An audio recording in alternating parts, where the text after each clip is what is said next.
வணக்கம், ஷீக்கின் சேனல்ல இருந்து நான் இன்னைக்கு உங்களுக்கு ஒரு குட்டி கதை சொல்ல வந்திருக்கேன். பேசுறவங்களுக்கும் சரி, பேச விட்டு கேட்குறவங்களுக்கும் சரி, குழந்தைங்கள்ல இருந்து பெரியவங்க வரைக்கும் எல்லாருக்கும் இந்த கதை ரொம்ப பிடிக்கும். வாங்க கதை கேட்போமா? ஒரு நாள் குருவும் அவருடைய சீடர்களும் ஒரு பயணம் பண்ணிட்டு இருந்தாங்க.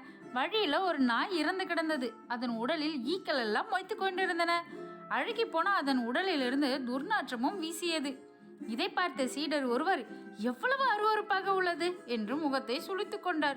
இன்னொருவர், ஆ, துர்நாற்றம் தாங்க முடியவில்லையே என்று மூக்கை பொத்திக் கொண்டார். மூன்றாம் அவரோ, நாம் இந்த வழி வந்தே இருக்கக்கூடாது என்று சொன்னாராம். இப்படியே ஒவ்வொருவரும் அந்த நாயை பார்த்து எரிச்சல் அடைந்தார்கள். அதை குறையும் சொன்னார்கள். குரு அவர்களும் அந்த நாயை பார்த்தார்.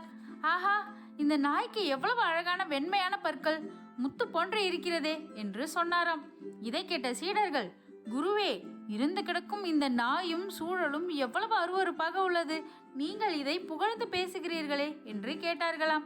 அதற்கு குரு சொல்கிறார், சீடர்களே, எந்த சூழ்நிலையிலும் நல்லதே நம் கண்ணில் பட வேண்டும், நல்லதையே நாம் பேச வேண்டும். இந்த பிரபஞ்சம் நம்மை பார்த்து கொண்டே இருக்கும்.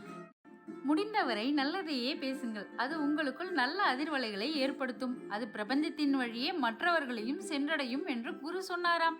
இனி அப்படியே நடந்து கொள்ள நாங்களும் முயற்சி செய்கிறோம் என்று சீடர்களும் சொன்னார்களாம். இது போல நிறைய கதைகளை கேட்கறதுக்கு நம்ம சேனலை சப்ஸ்கிரைப் பண்ணுங்க. இந்த கதை பிடிச்சிருந்தா லைக் பண்ணுங்க. ரொம்ப ரொம்ப பிடிச்சிருந்தா இதை மற்றவங்களுக்கும் ஷேர் பண்ணுங்க.